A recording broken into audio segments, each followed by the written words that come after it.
the desert of the real.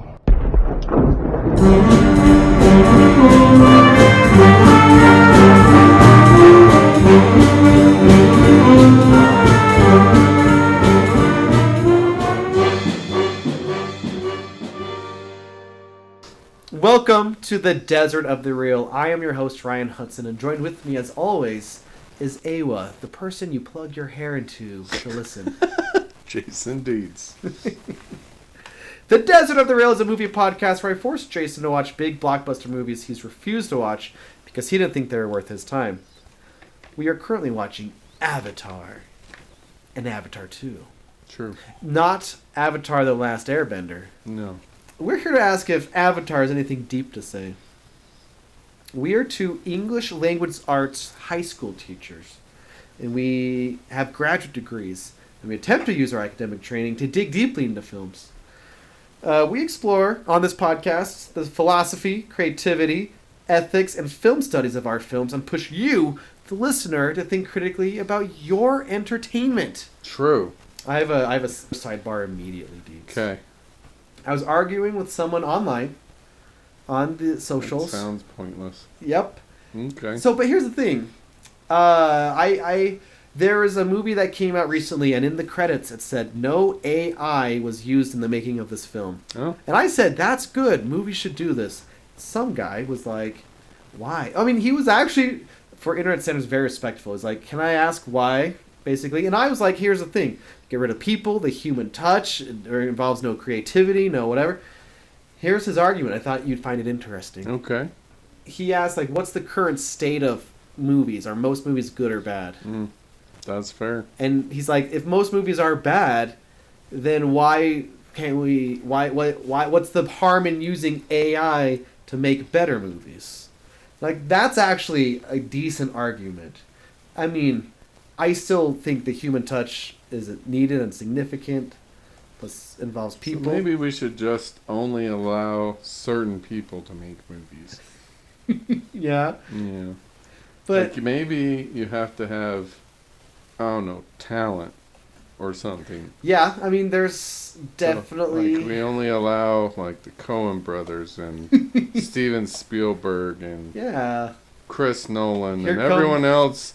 You make the movie like baseball. Like baseball. Okay. Baseball's got all these tiers.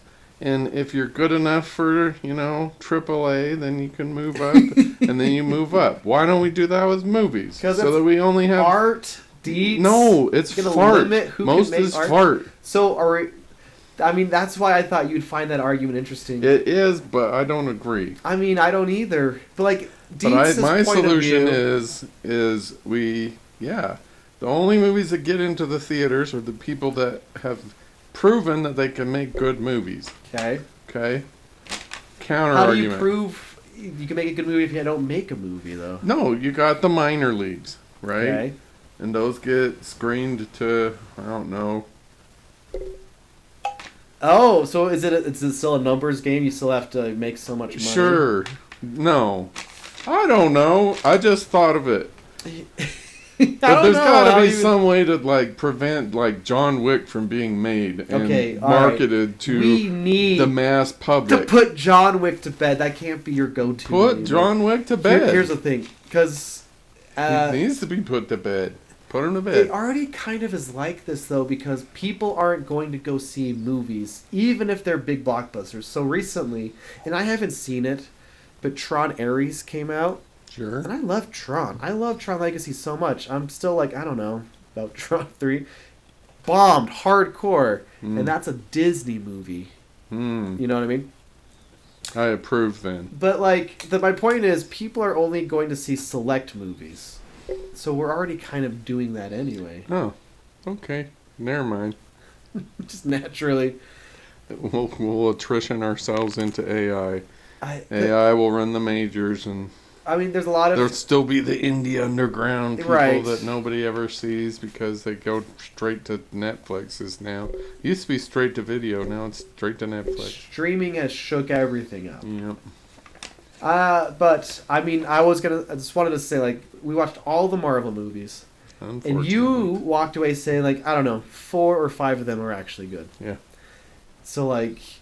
So if AI had done Marvel, they would have all been good? Is that what you're trying to say? No, I'm trying to say it's like, if only 5 out of how many, 30 are thousands. good... Oh, it felt like thousands. It seems like you would, not saying you do, would tend to agree with, all right, well, if Hollywood can't do it without AI, why don't we try it with AI? Because Hollywood can do it.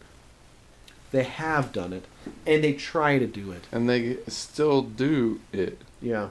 The problem is that they also allow other people to make movies. I mean... Okay. Let's just take Chris Nolan. Okay. Has there been a Chris Nolan film that sucked? No. That I can think of. Not a one. Chris Nolan should be making movies. So he should be like, you have a blank check. Make movies. He basically does. I know. And so you make the movies. But he makes one every 2-3 years? Sure. And we've got Spielberg. He's got a less stellar... He just has more... Still... He's got more out there. Still, I mean, Steven Spielberg's batting probably 80-85%. That's probably fair, actually. We let Steven Spielberg make movies. And he needs to make more, if anything. Sure. Then you've got people like whoever directed most of the Marvel movies. A lot of different people. Yeah, all of those people should be banned from making most of movies, except for some of them that made the good one. Like whoever did like the Guardians ones, he should make more movies. Mm-hmm. See, that's how I should be in charge of saying who gets to make movies. Seems like that would solve the problem. This is like how dystopias begin. James Cameron. I don't think he's made a bad movie. I don't think he has either. James Cameron Let's talk about has carte blanche. He can make movies. But he wants to make Avatar movies, dudes. He made 2 of them in 20 years. Yep. I don't think he wants to make them that bad. No. Okay, all right. Okay, let's dive into the camera. Let's get in. Let's do it. Today, and if you remember today, it was the day the internet doesn't work for anyone, and it's not even just our school, it turns out. It's the whole nation. It's the whole nation. That's fun. That's interesting. And not worrying at all. Yeah. We got the dude that made Shaun of the Dead. What's his name? Oh, Edgar Wright. Edgar Wright. Should be making movies. He's coming out with the remake of... That guy makes movies. The Running Man. Also, what's his face that made Us and... Jordan Peele. Jordan Peele, what's going on? Jordan Peele. When's your next movie? Should be making movies. Okay, let's talk to Cameron. So, I think I'll rest my case. What's funny is... Martin Scorsese is probably 80%. He can make movies. He's got good movies. He's got really good movies. Some really crappy movies. The difference between Scorsese and Spielberg is Scorsese didn't make movies kids could have watched. Right, he's edgy. And Spielberg, I don't think he was trying to make kid movies necessarily, but it turned out his movies were able to be seen by bigger audiences. And he got a lot of flack for it back in the day, and I guess probably still. But I think most people are like, no, Indiana Jones, E.T., those are fantastic movies no matter who you are, you know? I agree. And Scorsese was making like movies kids weren't going to go see. Yeah. But now that when you grow up, you go back and watch them, and you're like, oh yeah, I get this now, yeah. David Lynch should not be allowed to make movies, ever. Okay, here's the thing. David Lynch should have been like a... Trying to think what he would have been good at. He wasn't making movies. David Lynch is only... Okay, here's the frustrating thing coming from me. He could have been a good psychotherapist. Maybe. Analyzing dreams. That's what he should have been. David Lynch is a name people do not care about outside of like the cinephile circle. True. And so when I say I don't like David Lynch, this comes from hard, like it's a hot take, but only for specific a little small people. Group. The cinephile, because I've tried David. I love him. He's dead now, but I love the man. Don't love the art. Okay. Anyway. I don't know anything about the man. Okay. Other than he just finds a bunch of scraps left over from other people's movies on the floor of the cutting room. He sticks them together, calls it a movie. That's how David Lynch makes movies.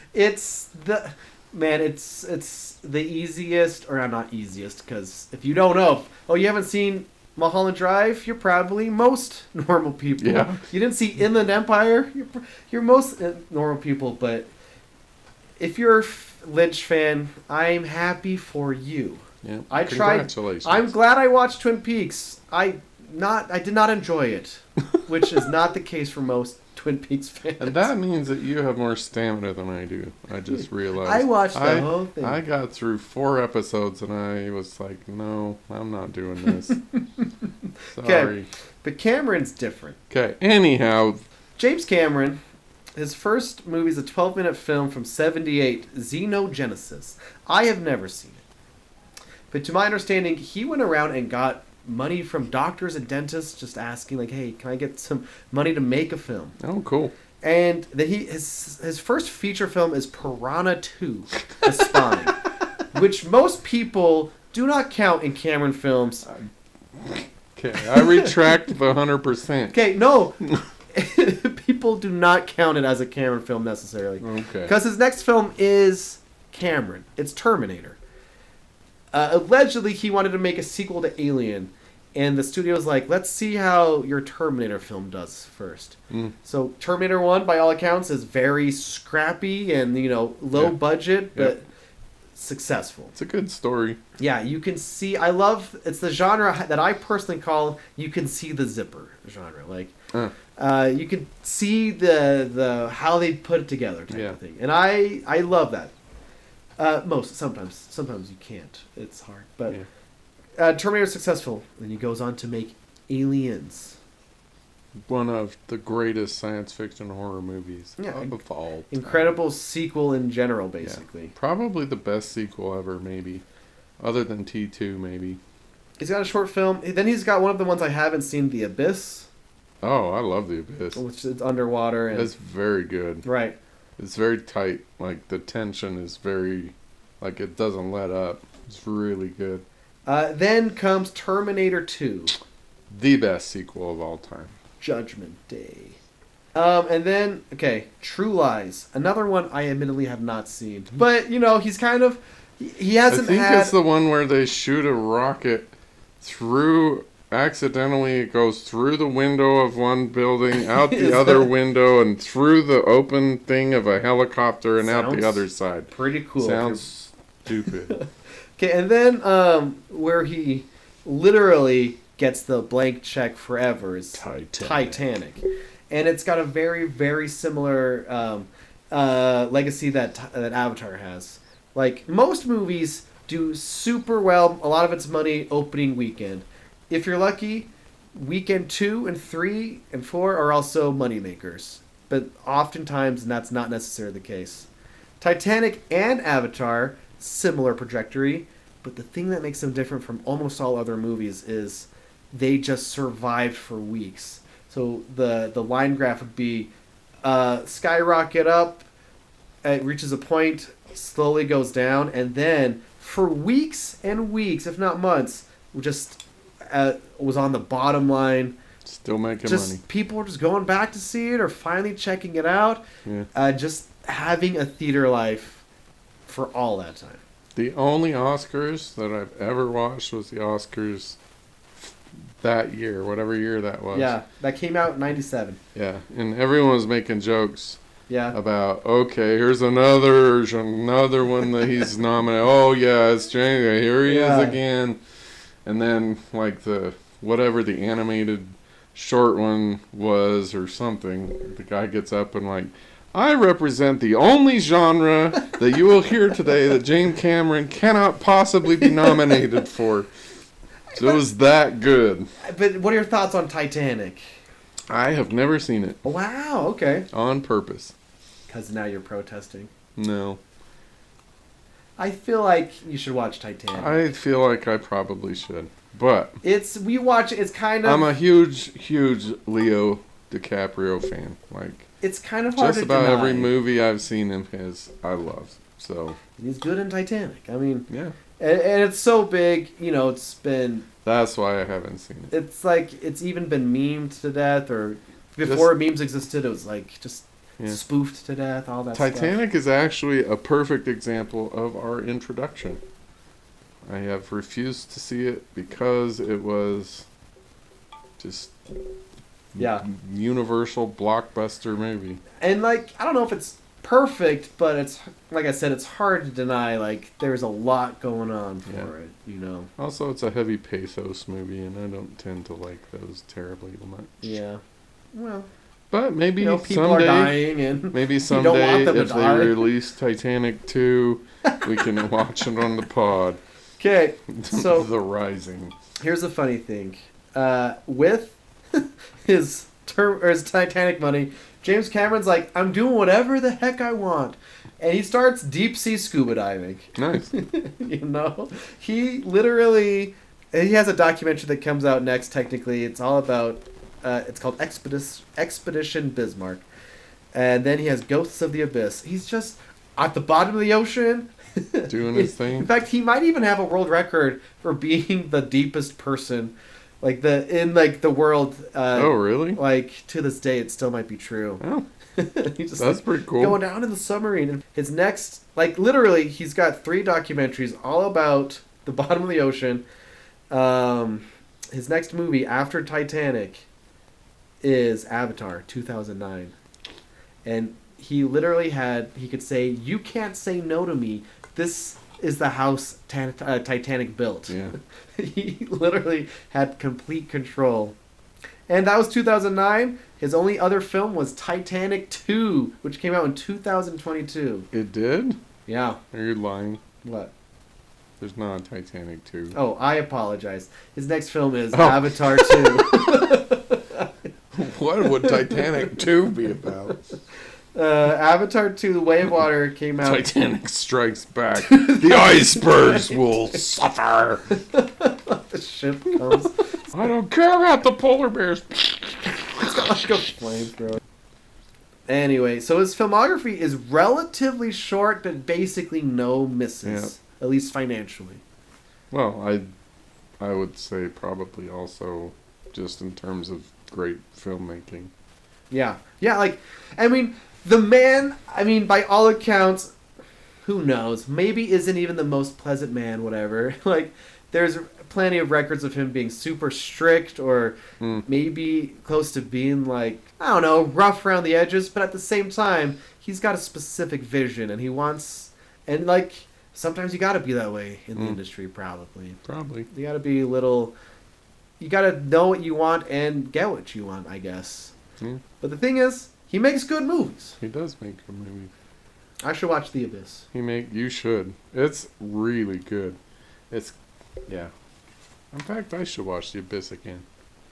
But he's got 2 sequels that I think are magnificent movies. And that's a lot saying from me to say that a sequel is a magnificent movie. And the next movie we're going to watch is his sequel again. Yeah, we'll see how magnificent it is. Okay, but here's the thing, though. 2009, it was he let everyone know almost immediately, I have more Avatar movies I want to make. There's at least 5 more or whatever. Okay. But here's the thing, you're always negative, or you're always oh, sequels for sequel's sake, money grab. Right. I don't know. 2009 to 2022 is a huge gap. That is. And it was supposed to come out years before. And I think, we'll find out next week what you think about the sequel, but, to their credit, they took their time. I would say so. It was not rushed out at all. Okay. So, James Cameron is an innovator. What was the big fad that was going around in the early 2010s? I have no idea. Let me tell you. 3D. You always ask these things, and I never know the rhetorical, answer. I suppose. 3D was a fad, and James Cameron was the first person to be no, 3D is how we should experience these types of movies. And Avatar was kind of wow, look at the numbers. You get to charge a little bit extra because you get the fancy glasses, all of these things. So immediately after Avatar, 3D kind of exploded, and the difference is not every movie is shot on a 3D camera. Meaning it's shot, 2 cameras at once to get the literal depth of field. the same technology way back in the day when you look at the images through like Right. the viewfinder stuff. Yeah. Same type of thing.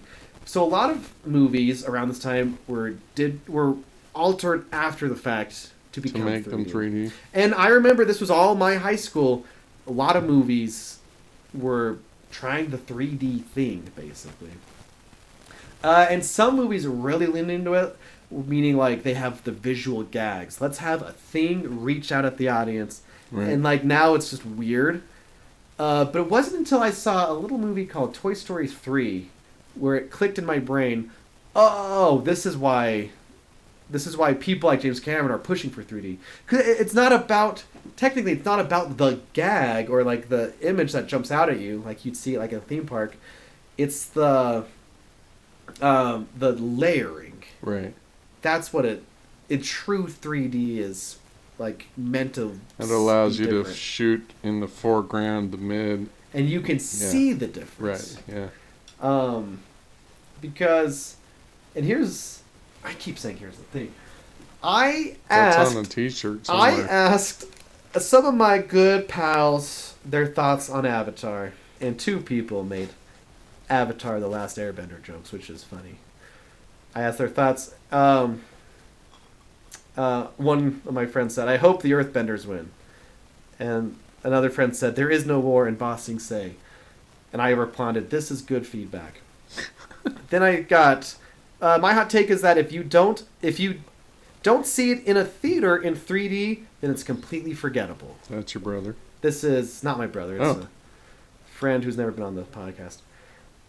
He said, like, it isn't bad, but I never find myself thinking about it unless it's in discussion with the upcoming sequel.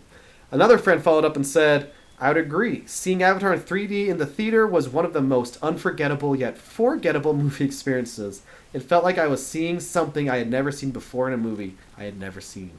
One of our dear listeners, or not, one of our podcast friends online said it was overrated.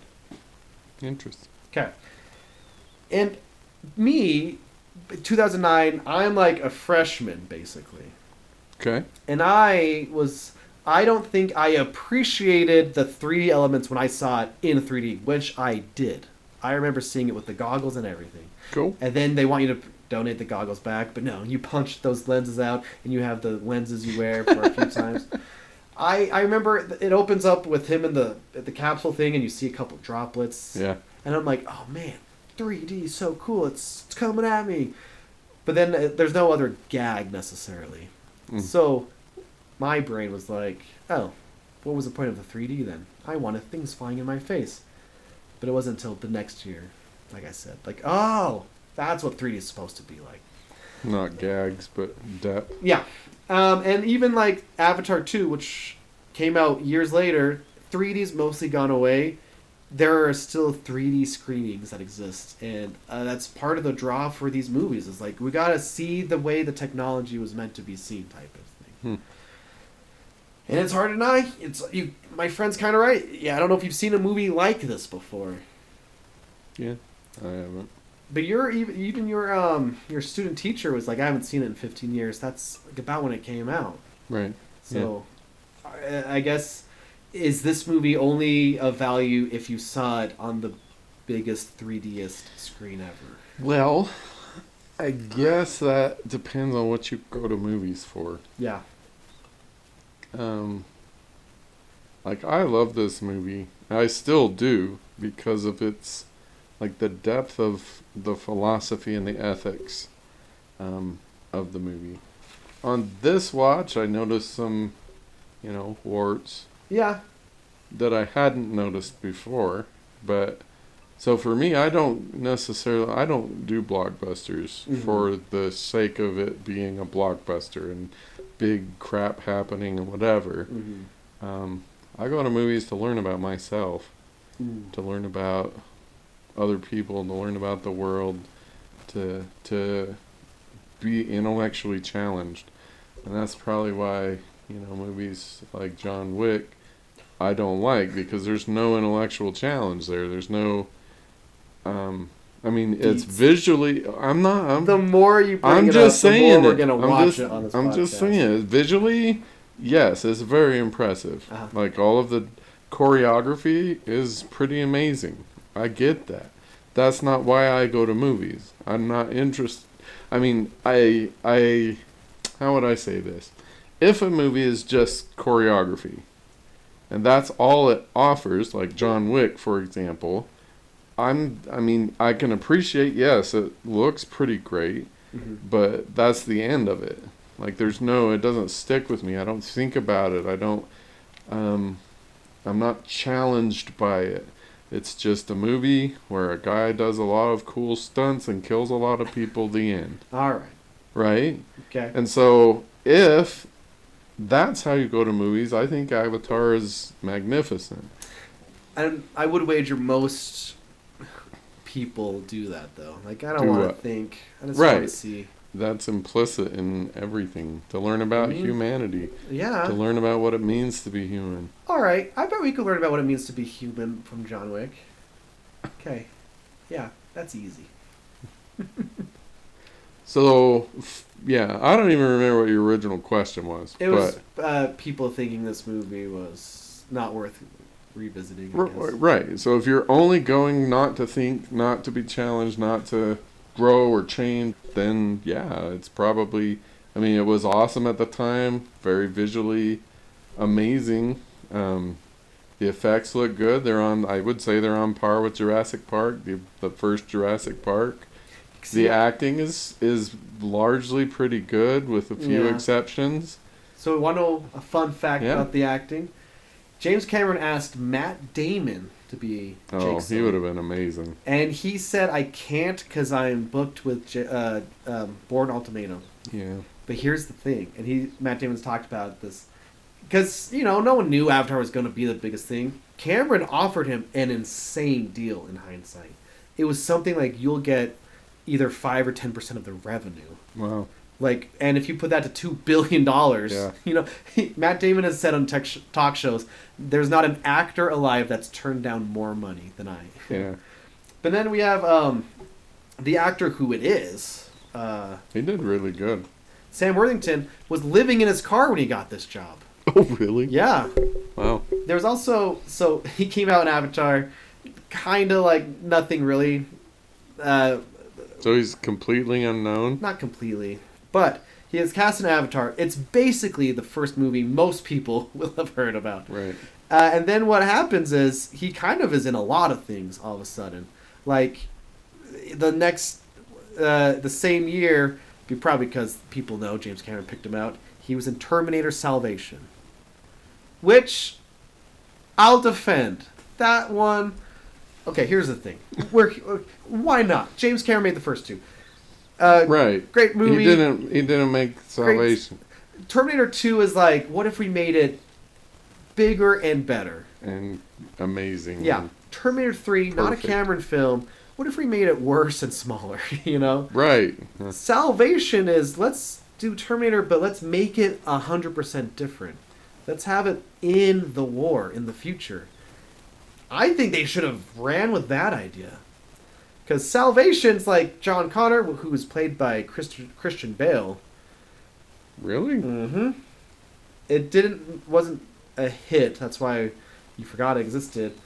I think it's like after 3 of essentially the same movie over and over again, let's have it in the future, in the war, them actually fighting the machines on a large scale. I think it's cool. I'll probably have to go because watch then it the again. next one, Genesis, we're back to the same plot. Let's get back with Sarah Connor, back in the 80s. Anyway. So Salvation was... Anyway, he's in Salvation, and he's in Clash of the Titans. Because Hollywood's like, if Cameron thinks he's a leading man, he must be the leading man. Regardless of...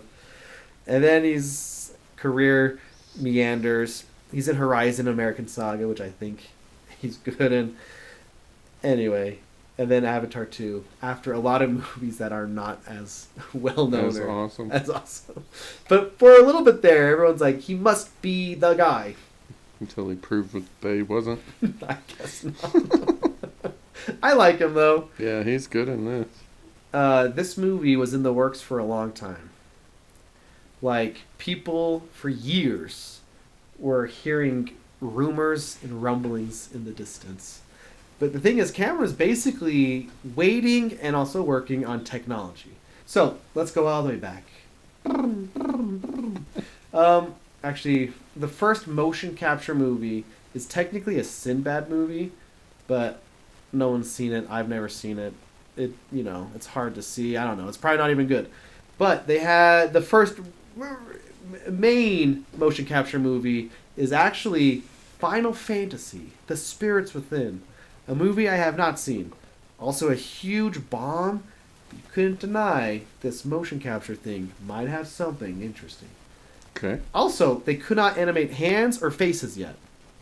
If you fast forward to basically Polar Express, they have all the dots on the faces now. So motion capture is evolving, basically. Now we can get faces, too. Kind of. The movie's still creepy. Yeah, the Uncanny Valley is big.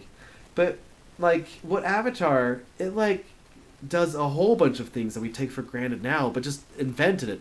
First off, they, like, quadrupled the size of the capturing thing. So, like, I guess Pirates of the Caribbean is also kind of like another footnote in here. Like, now you can motion capture people on sets with people in costumes and stuff, like Davy Jones and his whole crew. It doesn't have to be a stage. So James Cameron took that, let's make it even bigger so we can have lots of people now. Not just that, there's a camera looking at your face. You can get even more focused facial expressions. It's like, and there's a documentary coming out like next month about the technology and also the process, because it's like, no, this is acting. It's not animated. It's people doing acting. Right. And like he also allowed actors to see a very rough and crude version of their characters like immediately. They could do a scene and they could see how it will look in the movie, basically. That didn't exist before this movie. Cool. And like I guess anyway, he needed technology to be better than it was before 2009, essentially, which is kind of cool. And you can kind of see even afterwards how people are taking it. Like Thanos probably wouldn't have been Thanos without Avatar type of sure technology. And then like even though it's basically looks the same, Avatar 2 just looks even better, like you can tell there's been some years here. I think most of the stuff still holds up in Avatar. I think a few things here and there are like maybe that's not as like holding up as much type of thing, but for the most part it still looks incredible. Yeah, I agree. And I had the complete opposite reaction to Avatar than you did, because I was like, oh, it's okay. And then, you know what? After a decade of mostly Marvel blockbusters, you go back to Avatar, you're like, wow, look at the colors. Yeah. Look how this looks. Yeah, like, why? Beautiful. Why did so many big movies look gray in comparison? Mm. So when I watched it, I don't know, a few years before the sequel, I'm like, oh, no, Avatar's awesome. Avatar's good. I agree. And we've been brainwashed into thinking it's overrated because it used to be like this joke. It's like, oh, you can't even name any of the characters. Maybe, maybe not. But for years, even to this day, people will say this movie has no social cachet, basically. I kid you not. Really? Yeah, it's like, oh, it made a bunch of money, but who even remembers that movie? I don't think that holds up. That's bizarre to me. But that's been a common thing. But recently, especially after the sequel, people are like, no, these movies actually aren't just whatever. Right. This has always been one of my favorite movies. I don't know, top 50 favorite movies. Just because I left it and it stayed with me, not necessarily the whatever filmmaking 3D crap. But like the questions that it forced me to think about stayed with me for a long time. Which is cool because it's super common to like the hero's journey. Like it is the hero's journey. Yeah. I think, and it's a fun comparison with Dune, what we just watched, and how it's different. I think, but it's almost the exact same thing. Yeah, kind of. So, like, I guess something I noticed, because especially since Dune was just recent in our minds, it's different enough, which makes it work, I think. And I don't think everyone's realizing necessarily. So, for example, as opposed to, like, the Chosen One trope, which we see in, like, Dune and Star Wars and Harry Potter, the difference is this Jake Sully's not, like, a prophecy. Right. They've not been waiting for someone to save the day. She was going to kill him, and then she saw a religious symbol happen to float by him. So she's like, maybe I shouldn't kill him. Mm-hmm. And I think, I mean, maybe we just have a lot of prophecy stories, but that difference is huge. Sure. And it's also like, oh, one day someone will ride the big giant one, and we'll listen to him. No, they listened to him after flying it because only 5 people have ever done it before. Sure. You know, it's the same, but the difference is important. Yeah, I see what you're saying. Yeah, I agree. Yeah. But also we should note, Paul and Dune, it's a little different because it's part of the story that the Chosen One mythology has been trickled in. Right. But this movie, it's not there. It just feels like it's the same. So one of the things that I noticed this time that, I don't know, was a little more problematic is so there is a trope of the white savior. Yes. I didn't want to have an issue with it, and I don't think that I ended up having an issue with it, because I also noticed for the first time how like heavily like Native American influenced a lot of the speech was, but I think ultimately that like this is a celebration rather than a appropriation. Is kind of what because they're complex people. It's not so like historically in film and in literature there were basically 2 options for Native people. They were the backwards savage people, or they are the people on the stand up on the hill and talk to the wind and the trees and whatever, and that was it. I think that the Na'vi are much more complex than that in this movie. And the fact that the Great White Savior in this movie ends up giving up basically everything about being quote-unquote white or human in this case, like literally everything. His way of thinking, his body, his connections to the culture of humanity, his like the value system, everything about it he gives up because he found something better. Yeah, he's willing to jump in this new world. Well, beyond that, life. Beyond that, I think that and I don't know what's coming in Avatar 2, and I hope they don't mess this up, but so one of the things in 2009 when I first saw it that I've been thinking about ever since is this idea of the interconnectedness of everything.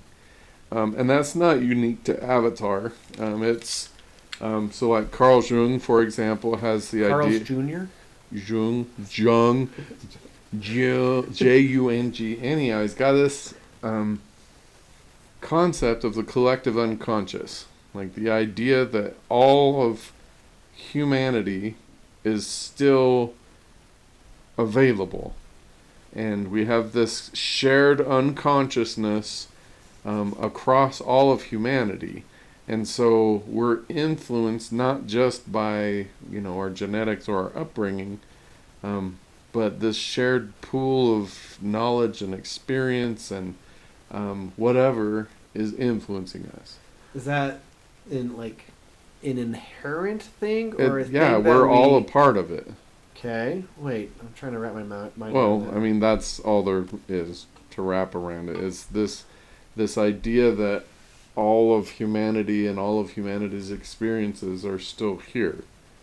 And we have this collective shared experience of humanity. And so the implications of that are, like, for example, if we decide that we are going to be racist people, an individual decides that, or however you become racist, I don't know, like, whatever, you are cutting yourself off from what it means in a Jungian sense to be human.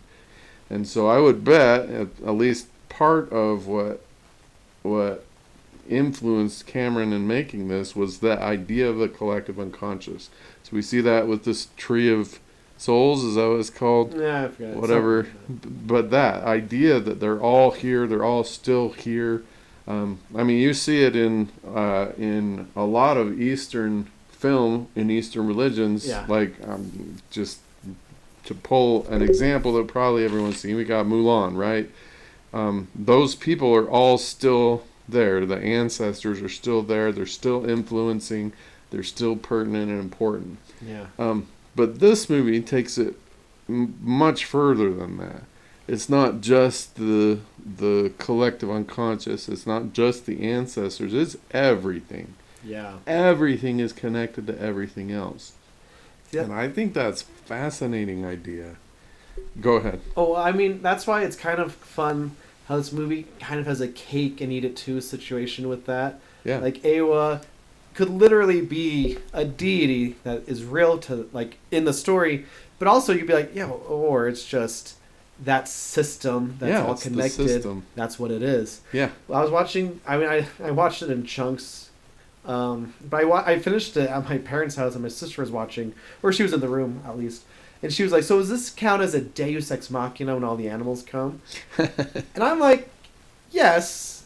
But it's a literal deus ex machina. Right. The god that is Awa / the planet is reacting to something. He's balancing the life. Yeah, so by definition, yeah, but also literally it's the god of the machine, or right. in the story it's Awa responding. Yeah. Which is cool. Yeah. And for me, balances out whatever problems a deus ex machina would have. So I even wrote best pathos ever. Oh, yeah?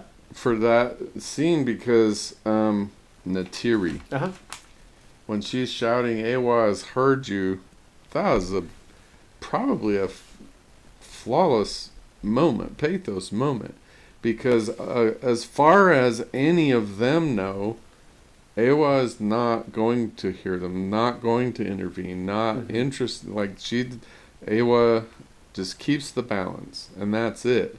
And so what that moment at a number of levels is powerful. Powerful because this outsider has talked to their God and gotten something. One.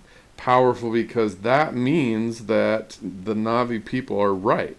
That the balance is going to be screwed up, because if she only responds when the balance is being screwed up, the fact that she did means that they're right. And so it's a reinforcement of their belief system, of their, and it's awesome. 3, because it illustrates that what I was talking about, the interconnectedness of everything.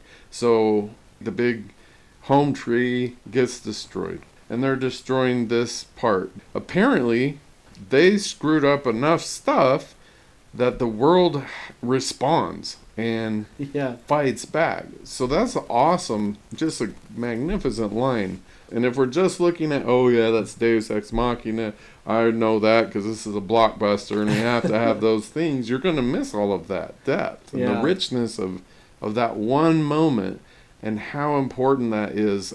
So this is what's going to be exciting, at least for me and people who like these movies, because I haven't seen it yet. Obviously it's not out. But from the trailers of Avatar 3, there's a new Na'vi character that says something like, I prayed to Awa and she did not listen. And it's like, oh, an atheist Na'vi? What an interesting concept now. When compared to like this one specifically. Yeah.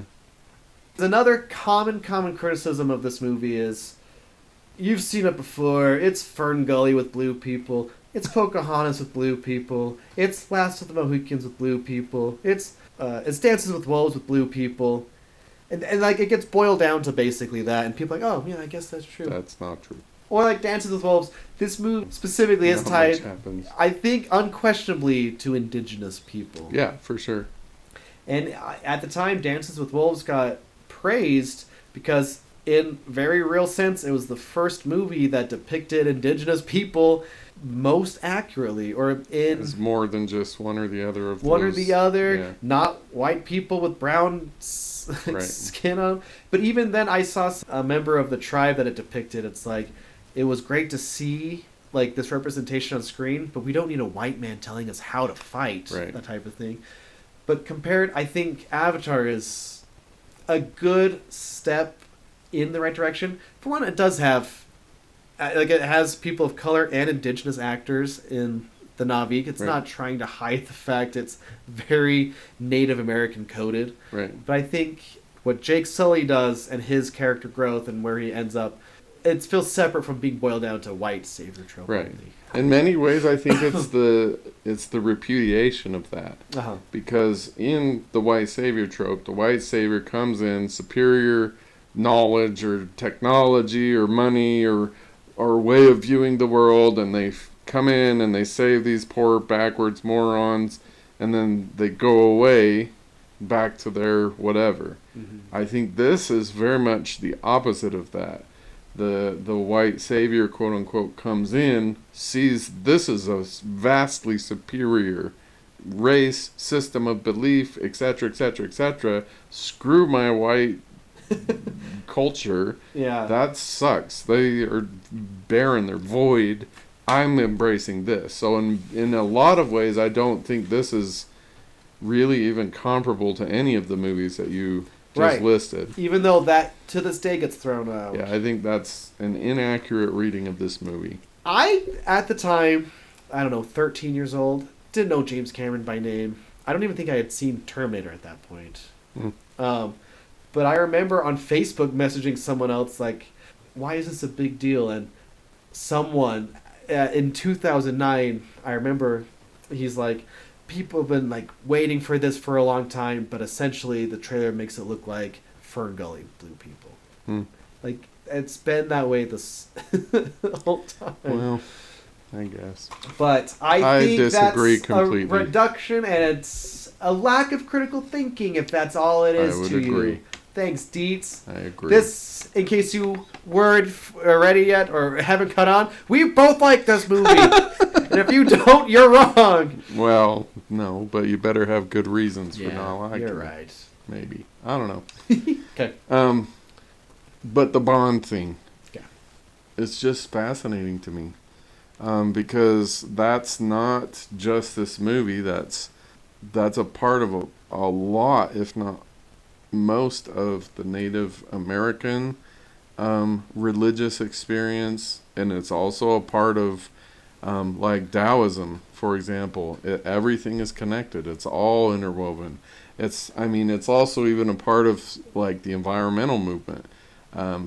For example, like we cannot harm one part of the planet and expect it not to have repercussions in other parts of the planet. Yeah. And so I think that the philosophical idea here, they take it to the extreme, but I don't know if it's actually that extreme.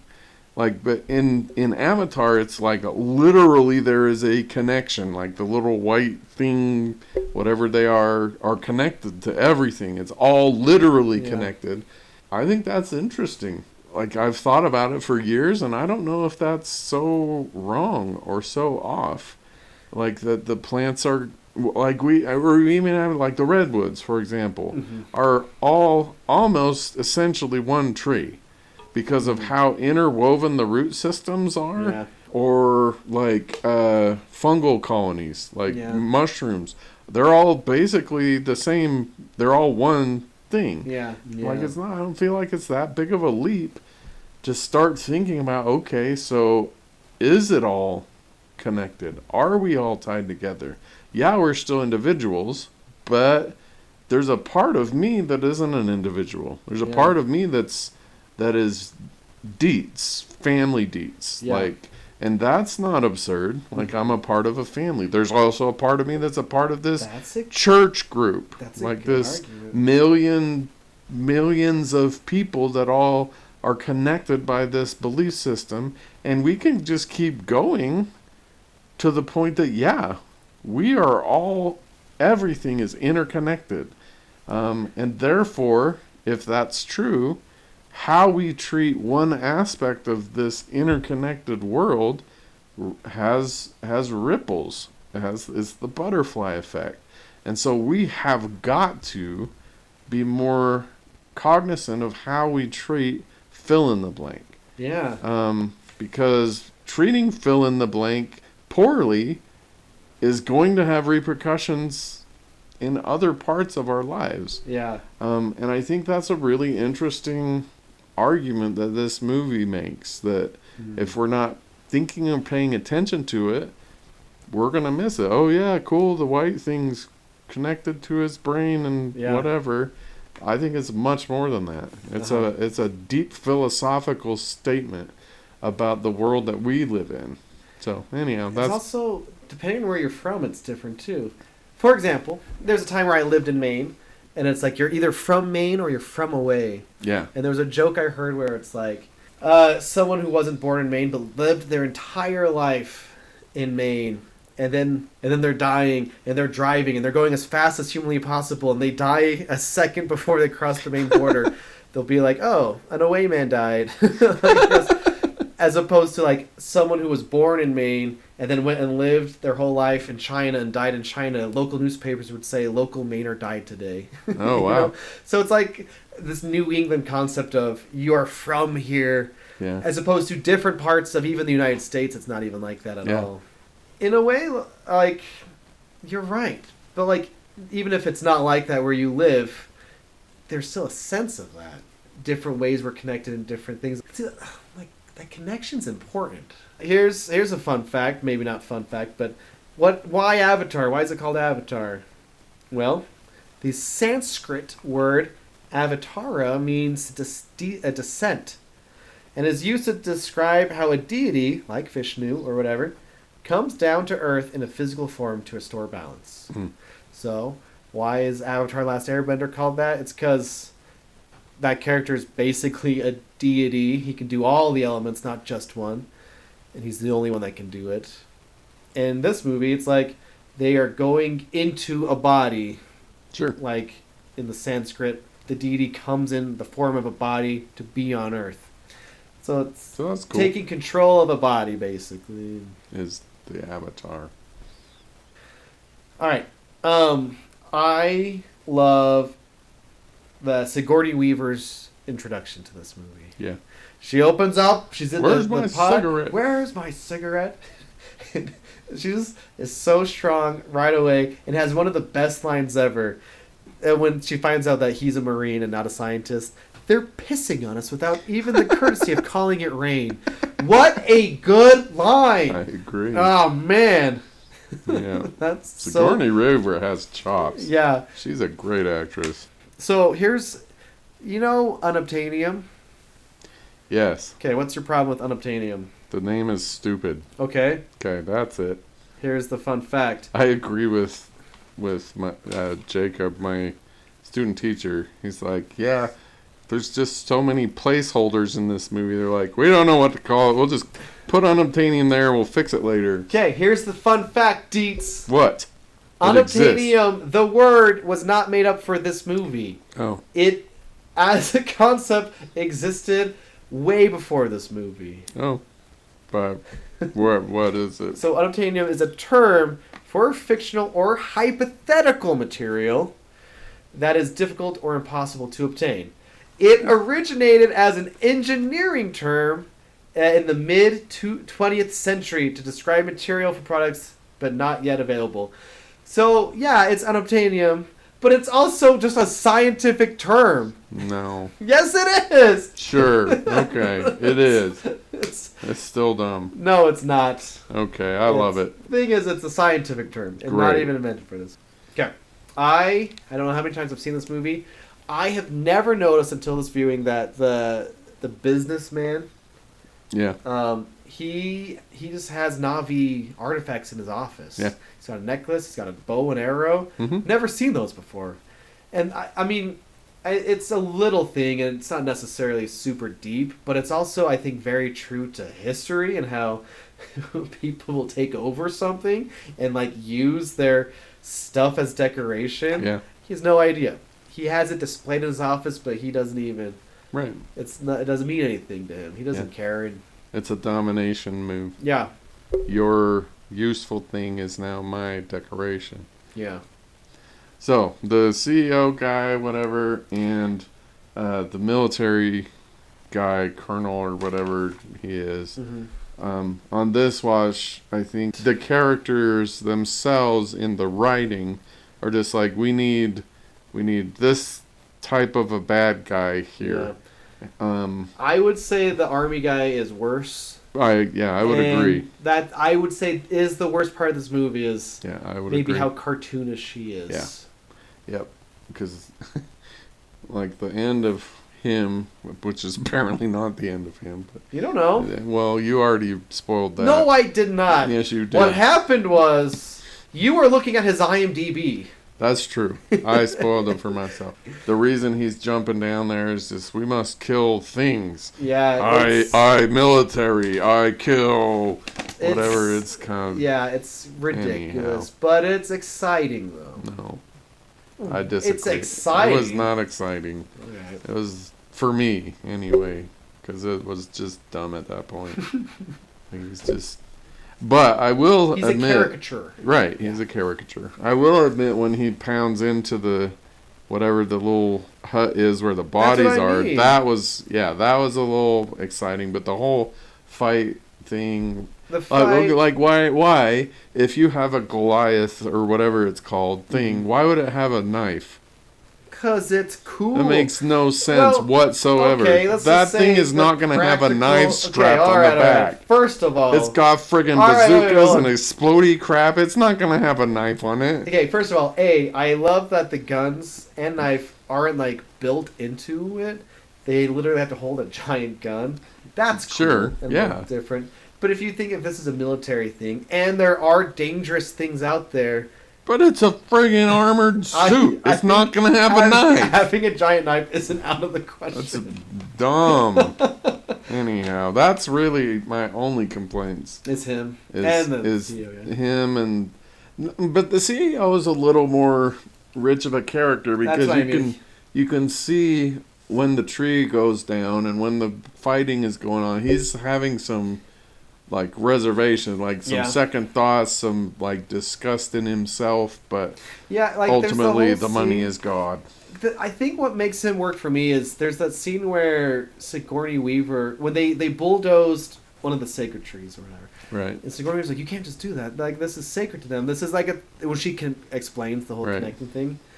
The way he says, like, what have you been smoking out there? Right. You throw a rock, you hit some... You throw a stick in the air, it's going to land on some sacred fern. I wrote that one. I think that feels like a real person. Like, there are people, especially people in charge, that will have that specific type of attitude. And so that's why... Like, he's not crazy deep or anything, but that felt genuine and real. Yeah. Like, what do you smoke? Like, he brushes off the argument by, like, I don't know, you just must be crazy. Right. You know?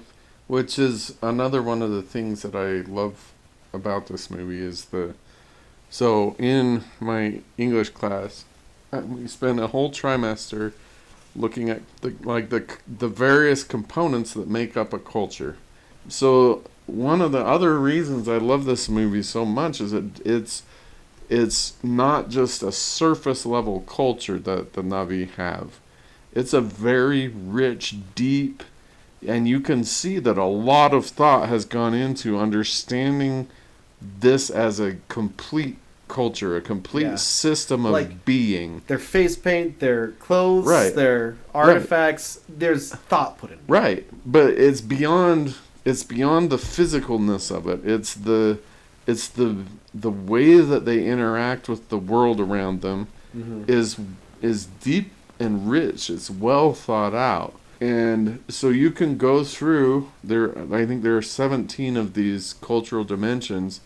You can go through them and look at the culture of the Na'vi, and it's all there. Yeah. like, it's a complete culture. And it's similar to the Fremen Right. from Dune. And I was, because you praised that so much when you watched Dune. Right. Because I was wondering how, like, you would Yeah, the react same to it. thing here. Yeah. Like, there's a whole system of being. Like, the Na'vi, they have some boundaries, as we see when he calls the other tribes in. Yeah. Like, they're just like nodes of the same system. Yeah. Not we versus you versus you versus you. They're all just living in different places, and they've adapted in different ways, but they're still completely compatible. They're still the same culture. I don't know if I'm saying what I'm trying to say. Anyhow, in terms of culture, like creating a culture out of whole cloth, this is rich. Yeah. Compared to Lord of the Rings, where Okay. in the books they are. All right, this is rich. They're rich, yes. In the books, there's a lot of depth and richness to the cultures. In the movies, much less so. Well, With I mean, the possible exception of the hobbits, the elves, we don't get much of their culture other than these little blips and things. Mm-hmm. The dwarves are basically, we just live underground and worship money, and that's basically all we get from Lord of the Rings in terms of culture. Whereas the Fremen or the Na'vi are complete people. Yeah. Whereas if I went and tried to experience dwarf culture, I'd be like, okay, give me a pickaxe. I guess that's all we do is we dig crap out of the ground, and that's it. Okay, yeah, right. Is that not fair? No, that's fair. Okay, Yeah. so I'm just saying that this film is superior culturally to, like, Lord of the Rings. Star Wars, on the other hand, there is a rich, deep culture behind both the Jedi and the Sith. Right, they have deep cultures. We don't see much of it, but we have a sense of it. Yeah. Here we see it. It's all out for display, which I think is magnificent. Movies don't do that as a rule. And I wonder, like, and the other thing though is because James Cameron was allowed to do it, meaning like, hey, I'm doing it my way, and this, like, he had the cachet to be like, I need to spend the time. I got to do it like this. And it because if it wasn't James Cameron, there's a good chance a studio exec would have been like, cut this out, cut this out. We don't need this. The sticks and the blue paint, which is other reason why I completely disagree with the people who are like, this is just Pocahontas on with blue people or whatever. No, not even remotely. Yeah, there's so much depth to this people. it's cool. Yeah. Okay, some couple things I like, or just things I noticed. I like the storytelling is very simple and effective. Yep. For example, we don't need to see Jake learn how to use legs. Sure. We understand. Yep. He can start using them. We don't need a montage or whatever. Right. It's also, it's kind of fun how he just jumps up and jumps takes up. off. Yeah. You don't need to have him talking about legs, We get it. Right. Stuff like that, I think, is all throughout this movie. It's very tight. Yeah. Also, here, I didn't fully realize, but the music is written and composed by James Horner. Oh, wow. James Horner did Titanic. Mm-hmm. I will say there are a number of parts I'm like, this sounds like you're trying to do Titanic. Like, even the end credits song, there's like the famous Titanic song, My Heart Will Go On. Oh, yeah. I feel like they were trying to recapture some of that. But there's some elements of like, this sounds like My Heart Will Go On, and I didn't notice. The music in this movie is really good.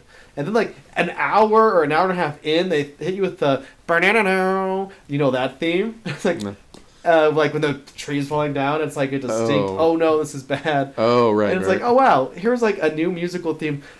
I actually, when we watch it, I'll be listening to the music more, because the composer's not like a household name. I don't know if he's done big stuff that stood out, but James Horner did big things in this. James Horner's really good. And I love he did the Legends of the Fall. All right. That's a beautiful soundtrack. I think he also did Gettysburg, right? I don't know. Oh, or maybe Glory. Glory. Yeah. Yeah, it was probably Glory, which is also just a magnificent soundtrack. But James Horner, I think, is a really, really good composer that kind of doesn't get a lot of light. But yeah.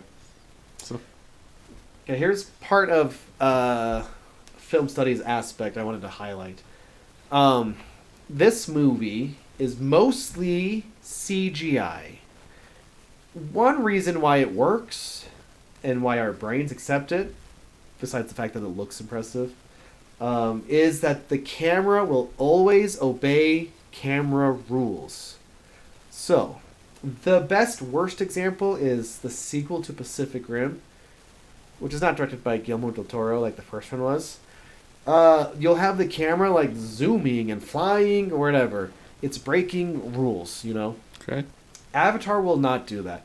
Avatar will like pretend like we're filming it from a helicopter watching these flying things fly. Like you'll have like wingtips go out of frame basically. Or right. like it's like I'm saying, it's like the camera will never break physical camera rules, even though it probably could if it wanted to. Right. And it makes us believe it more, even if we don't realize that's what's happening. Sure. Yeah. And that's it's really cool that James Cameron knows to do that.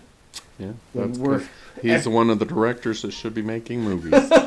And like everything we see is technically not real, but the camera feels real. grounded. We buy it. Makes it real. Yeah. The best example is the flying stuff where Yeah. you know, I mean, For sure. okay. It's awesome. It's also kind of like, I mean, it looks like magic, but there's a scientific explanation. Their braid Sure. is cool because, like, for one end, it's just like the nervous system. Right. Like you see, like they have tails, but also out of their heads, it like extends beyond Right. how they connect with things. But the concept is so unique, and it just makes sense that we don't even question it. Sure. Yeah. Here's a horse. You can ride a horse, tell him what to do. Mm-hmm. Or the flying things. It's a deeper bond. Like Right. He'll never let anyone else ride him. Just you, because he made that connection. Right. That stuff like that is so cool. Like, yeah, that makes sense. Yep. I mean, they also need a reason to explain why like anyone can ride a horse, and you know. But not the dragon. Yeah, like the other Avatar guy who's with them. He's riding one of the horses at the end. He's like, oh yeah, you could just hop on those and Sure. it's like a bike or something. They're less intelligent or something. Yeah. Which is another other thing that I think is so fascinating is the idea that everything has a level of intelligence. Yeah. Everything, all the way down the system, I think is fascinating. Because if we look at what we know about our world, we can go down quite far down the species list or whatever, and there's still like plants are intelligent. There's an intelligence in there. Plants make intelligent choices. Oh yeah. Like the vines that wrap around things, like or sunflowers turning. That's intelligence. Yeah. And so if animals are intelligent, bugs are intelligent, plants are intelligent, how far down can we go? Yeah. And if that's all... Or even microorganisms that know how to do... Like even white blood cells, they know to go to the... So our body is comprised of all these cells that are individually intelligent. Mm. I don't know what that means, but I think it's fascinating to think about. See, that's why, I mean, it's cool where... The Na'vi culture, it's like your soul goes back to Awa, but we're going to use your physical body. Sure. Which also is pretty... It's very Fremen. And also just like real life Native American too. Yeah. Use every bit of the buffalo. Right. You know? Yep. It's interesting. I think it's so much fun to think about. Here's the last thing I have as far as things to think about. So... A keystone question of philosophy is, what is the nature of reality? Yes. This movie is so interesting in that way because we have, I don't even know how many different versions of reality in this movie. We've got the the military version of reality, the money version of reality, the scientist version of reality. Even within the Na'vi culture, there are multiple versions of reality. There are commonalities, but like Natiri has a different vision of reality than the other guy that ends up being the chief at the end. And so initially Jake Sully comes out and he's reporting back to his military guy, back to the scientist guy. And so at that point his reality is, I'm a human being with responsibilities to the military, to the science, right? Yeah. And then later he says everything is backwards. Like out there is real and in here is a dream, meaning being out with the Na'vi people, he's starting to feel like that's reality. Yeah. And then he's just dreaming or playing at being a human being, and he keeps going. Like, but then at the very end, when he's talking, he says the aliens went back to their dying world. Yeah. At that point, his reality has completely changed. He is completely not a part of the military that he used to be. He's completely not an employee of the CEO, which he used to be. He's completely not a scientist flunky or whatever she called him. And he has completely become Na'vi, which is interesting in a lot of ways. But I think it's most interesting because our lives, what it means to be human, is to exist in a lot of different realities. Our realities touch. So, like, there's our work reality, for example. Yeah. When we're here, this is reality. And we're teachers, and we're employees, and we're members of organizations, and whatever. And then we go home, and that's kind of a different reality that overlaps, it intersects. There's important things in, for both places, and then, church or politics or whatever. But what he has embraced is a single reality. Mm-hmm. He is now just this guy that lives in this culture, and that's it. Yeah. And he's completely immersed in that. And so philosophically, I wonder if we don't lose something about what reality could be by segmenting and compartmentalizing our realities as human beings. See, that's why, I shouldn't use that as an example because I haven't seen it, but that show Severance, where the concept is as soon as you leave that work, it's completely different. Out of your life. It's a really cool show. You've seen it? Yeah. So. Yeah. And it's also, it's interesting because what happens, I'm going to say that, how about the most content people are the people that have integrated all of their realities. See, I was going to say, you are probably a good example of like being the same in different places. Right. Like how you act here, I imagine that's how you act at church or even probably at your house. Yeah. Like, when I'm at church, I'm like, just don't talk to me. I'm just gonna talk to as few people as possible. And so... And our job is talking to people all day. Anyhow, I think another reason why this is a great movie is it offers us that insight. So Jake Sully's character is, at the end of this movie, he's happy. Yeah. He's where he wants to be, being who he wants to be. Yeah. And I think in part that is because all of his realities are now merged into a single reality, and he lives that reality. That's like the one reason why I want to see the extended edition is just to see Earth life before. Even though it works, but like you get the impression that his brother was the only thing that he had in Earth, and now his brother's dead. Yeah. He can't walk, his life's pretty crappy, and there's no green, it's all yellow and dying, like he says. Yeah. So it's like, oh, this is way better than Earth. Sure. So, possible for our listeners, or anyone really, is that philosophical offering. It echoes, like part of achieving nirvana in Buddhism is a oneness. We have let go of all competing desires, and we're one. Or like in all of the spheres we have to live in. Right. And so in our different spheres, I want to be a better dad. I want to be a better husband. I want to be a good member of my religion. I want to be a great teacher. And the degree to which I accomplish that is the degree to which I'm happy. In Buddhism, you just be. Or in Taoism, you just be a part of the big river of reality. In Western religion, or Western philosophy and Western life, we have created these artificial compartments. That I'm not a dad here at school. I have to be the teacher at school, and I teach, and then when I go home, I'm not a teacher anymore. Now I'm a dad and a husband.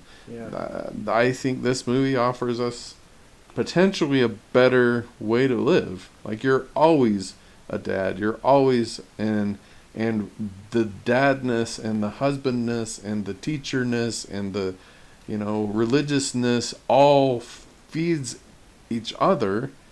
And so I'm a better teacher, not because I'm focused on being a better teacher, but because I've allowed parts of what I am as a dad and parts of what I am as a husband and parts of what I am as a religious person to be with me as a teacher. And so I'm always a teacher, always a dad, always a whatever. And like, I think that is a path to happiness, to contentment, to completeness. That Avatar as a movie offers us.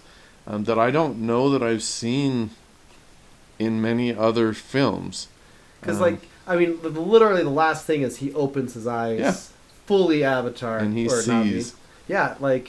He's finally become what you've been talking about. Yeah, he's completely integrated being. Yeah. So, I love Avatar.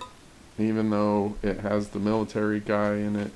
Even though it has the CEO that's kind of one-dimensional. I think this is a magnificent movie. Philosophically, I think it's very rich. I mean, we didn't even touch the ethics of money over human or life or whatever. Oh yeah. But I mean, I think that's a more obvious. Like, they're pretty heavy-handed with the money trumps life or the whatever. Actually, okay, so all right, I have a few things. That's all I got. So you run with the rest of it. No, because I have a few things that directly relate to what you said. Oh, okay. So, just some symbolic stuff, like the whole he goes into the pod and wakes up as an avatar. Symbolically, every time you sleep, you're symbolically dying. Sure. And then every time you wake up, you're symbolically being resurrected. Sure. So what's interesting about this is when he goes to sleep, he wakes up in a different body, and like that. It just basically ties into that theme you were saying about, like, this is becoming the true version. Right. The Na'vi life is taking over, because if symbolically he dies sleeping, wakes up in the Na'vi, that's like, I guess, quote unquote, the resurrected being of him. Yeah. Yeah. So that's cool how that connects with the line you even read about his dreams and stuff. Yeah. That's cool. That is cool. The other thing about this movie that I thought, because like recently I've been coming with lenses, but this movie is interesting because of how specific it is, like with its lenses. So, for example, like this movie is you mentioned Avatar, people might bring up the technology aspect. It's intrinsically connected to the technology, the 3D stuff, the way the graphics look and things. Like it's easy just to focus on just that and nothing else. And also, like, through James Cameron, if you're looking at the auteur theory, this is James Cameron's baby. Everything about this movie and the next one is exactly what he wants, because no one could say no to him this time. Yeah. Like, he wanted Avatar to be just like this. So whatever is in this movie is important to James Cameron. Yeah. Then there's all the themes, like some stuff you've been talking about. Like, it's also very environmental. Like, this movie's clearly, we gotta take care of our planet. Yeah. Or else bad things will happen. I don't know, Mm-hmm. But also the thing you mentioned, well, the reality thing. Like, what reality is true. I mean, I think this movie wants to paint this broad scope of ideas to think about. And somehow, almost ironically, people usually just focus on one specific thing. Right. Fern Gully with blue people. Yep. But I think... Which demonstrates that our podcast is necessary. Because, like... Think! Right, I mean... But also, is it anti-military? I don't necessarily think so. I mean, when James Cameron at the time, he even took this movie overseas when, like, in Iraq or Iran or whatever, and, like, showed troops just to, like, have them have a movie night. Like, he's like, I don't hate the military or anything. Yeah. But also, it forces you to think about, military versus innocent. Like, the CEO guy was more worried about the numbers than the people. Yeah. looking bad on like a report or something. Yeah. But I guess there's not one specific thing. I guess it's just interesting how Avatar is a lot of different things at once. Yeah. But somehow it's not enough for a lot of people. I don't understand that at all. I think this is a magnificent movie. It's one of the cases where the public voted with their money correctly. Right. And, like, in my opinion, there is a reason. Like, this is the highest grossing film of all time and probably will be forever. Maybe. Avengers overtook it, and then they released this movie in China for the first time, and then it took it right back, like the number one spot, basically. Yeah. But, like, I mean, it is the highest grossing film. That's another aspect to it. It's like, this is the highest grossing film. What does that say? Why did we latch on to this? Was it because of the technology, or was there something else? There's a easy storyline with the hero's journey, like threshold and all. Like, it's easy to pinpoint the exact steps of the hero's journey. But, like we even said forever ago, it's also different enough than, like, other similar movies that it stands alone besides just visually and stuff. I think this movie is significant. I do. I think maybe the public is responding to some of these deeper things that we've been talking about. Yeah. And then, I don't know, like, I wish that we wouldn't continually back off from depth and richness. We seem to be afraid of experiencing cognitively challenging, cognitively deep things in favor of explosions and I know boobs and whatever. Well, I know there are, like, have you ever heard the argument the curtains are just purple? It's kind of like the stand-in phrase for, like, sometimes we overanalyze something. Yes. Like in an English class, analyzing a poem. And that's true. And that does happen. And then there's also, like, the thing, like, oh, this is the only accurate interpretation of this movie. Well, that's not the case either. Right. But, and, like, one of the core, hopefully the core messages in my film class is that thinking deeply about movies will actually make you appreciate or like the movie better. Yeah, I agree 100%. And, like, the final quote that I should have said earlier that you've been talking about, but kind of hopefully solidifies all of this. Maybe it's the core reason why people attached to this movie. When Sigourney Weaver's yelling at the CEO, and he's like, the unobtainium, blah, blah, blah.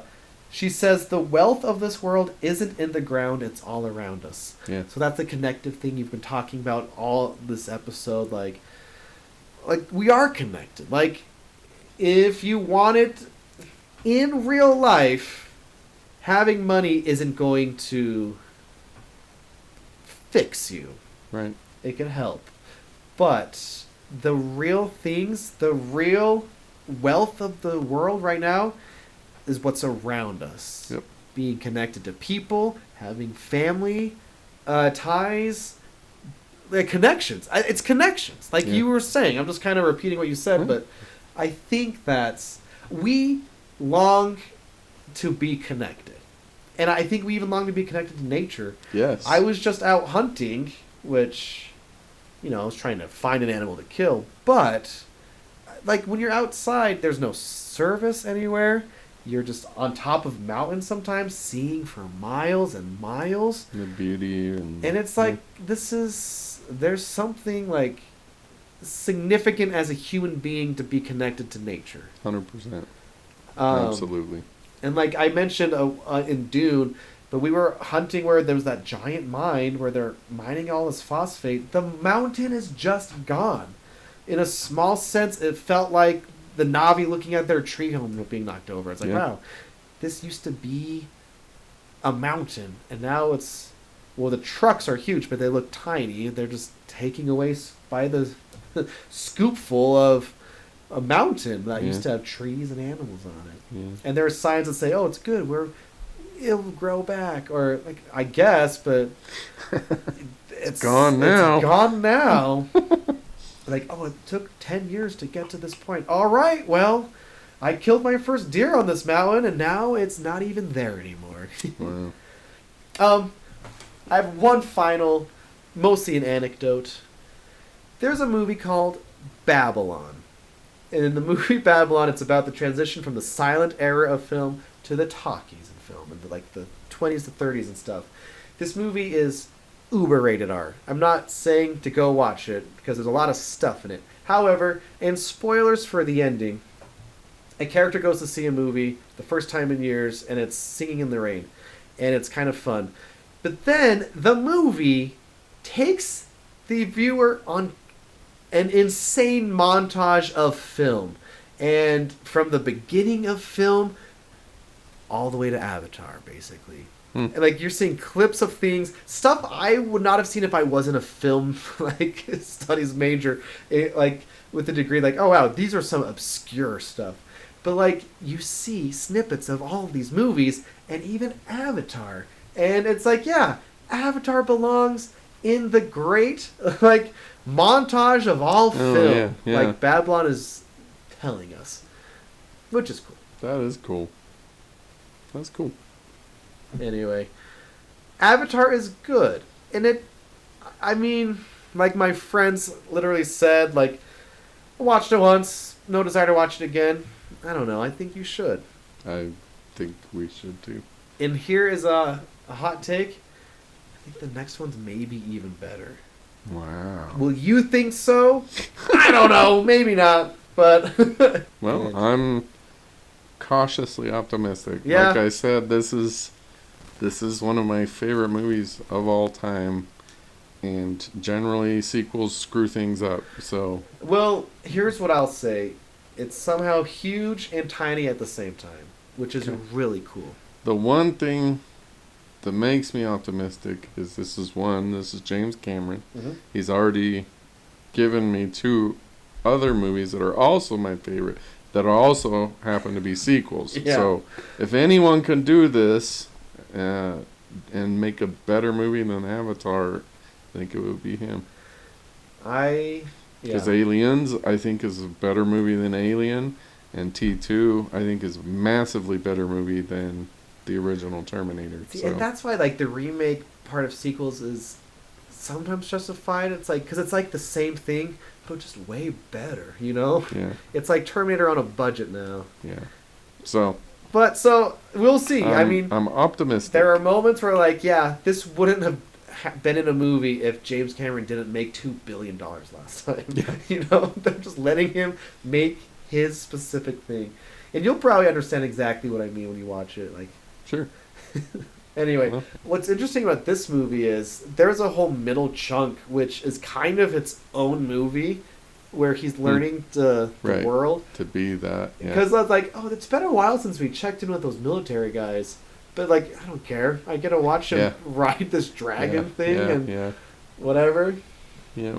So it's kind of fun that way. Anyway, this week Avatar, next week Avatar Way of Water. I think our next episode is our 100th episode special. We're going to be watching... After Avatar 2? I think our 100th episode is the week after next. Yeah. And if that's the case, we're going to have a special episode where I make Jason and another teacher as our guest. We're going to watch some Bluey episodes. So what that's going to look like is Ryan is a fanatic. Right. I am basically indifferent, but and the other teacher hates Bluey. Yeah, and so we're what gonna happened have is this whole... she's indoctrinating you, and I got to be like, no, let's watch and find out.